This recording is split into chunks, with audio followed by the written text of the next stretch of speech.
Selamat pagi PMI Solo. Ya Mbak, selamat pagi Mbak. Saya dari Bank Darah Rumah Sakit Surakarta. Mau dropping darah bisa Mbak? Oh iya bisa Mbak. Untuk droppingnya apa aja ya? Oh iya, untuk whole blood golongan darah A-nya 5, untuk PRC golongan B-nya 3, untuk PRC golongan O-nya 4 ya Mbak. Oh iya itu aja ya Mbak ya. Iya Mbak. Oh iya Mbak, maaf mengganggu waktunya. Saya Oh mau iya. bertanya untuk alur pengeluaran darah yang di RS Rumah Sakit Surakarta itu bagaimana ya? Apa boleh tahu? Oh iya Mbak, itu pertama kan petugas bangsal atau perawatnya kan membawa surat permintaan darah beserta sampel pasien darah berupa sampel pasien ke bank darah rumah sakit. Kemudian setelah itu dari petugas bank darahnya kita mencocokkan dulu sampel pasien dengan surat permintaan darahnya sudah sesuai atau belum. Nah, kalau sudah selesai, dari petugas bank darah memberi kartu untuk pengambilan darah. Nanti kalau semuanya darahnya sudah selesai, untuk diberikan kepada petugas bangsal atau perawat tadi. Kemudian setelah itu petugas bank darah menyiapkan darah permintaan pasien sesuai dengan yang tertera di surat permintaan darah. Kemudian setelah itu kita mencocokkan dulu golongan darah pasien dan donor sudah sesuai atau belum. Kalau sudah sesuai dengan surat permintaan darah, kemudian kita lanjutkan pemeriksaan cross matching. Nah, pada proses cross matching sendiri kira-kira membutuhkan waktu sekitar 1 jaman atau lebih untuk satu pasiennya. Kemudian kalau semuanya hasilnya sudah selesai dan negatif, kita informasikan ke bagian bangsal atau ruangan pasiennya kalau darah sudah selesai. Kemudian dari perawat atau petugas bangsalnya kemudian akan mengambil darahnya dengan menggunakan coolbox yang khusus untuk pengambilan darah.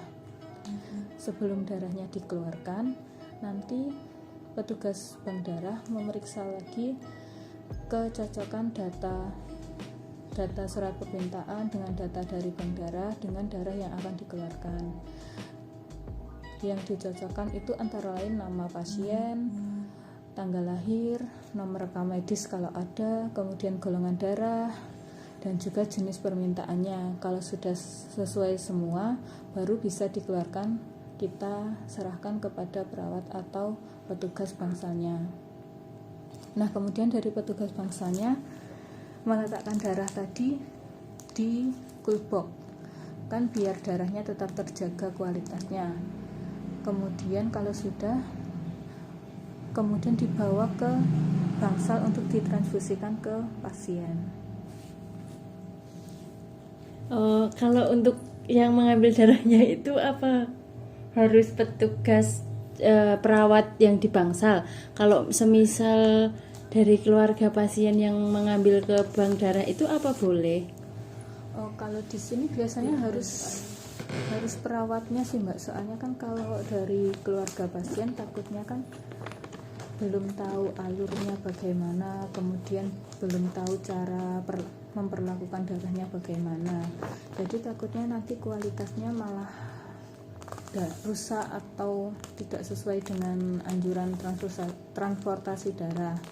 Nah, kalau semuanya dari perawat kan sudah tahu bagaimana caranya memperlakukan darahnya, terus harus gimanain cara-caranya, jadi kita lebih menekankan ke kualitas darahnya sih Mbak. Oh ya, untuk permintaan darah yang dikirim ke PMI itu jenis permintaan apa saja ya Mbak ya? Semuanya atau ada pengecualian begitu? Oh enggak Mbak, kalau seumpamanya surat permintaan darahnya yang dikerjakan di bank darah itu kan hanya yang permintaan whole blood dan packed red cell atau PRC saja Mbak.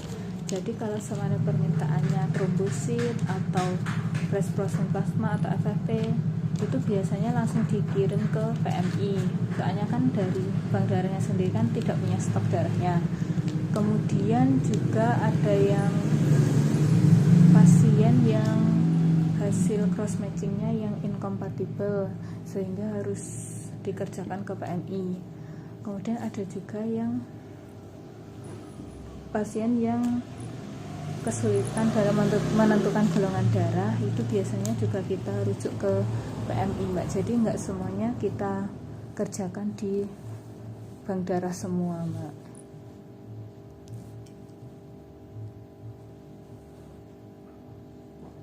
Oh, jadi seperti itu. Terima kasih ya Mbak ya atas informasi yang diberikan. Iya, Mbak, sama-sama, Mbak. Yes, selamat siang. Siang.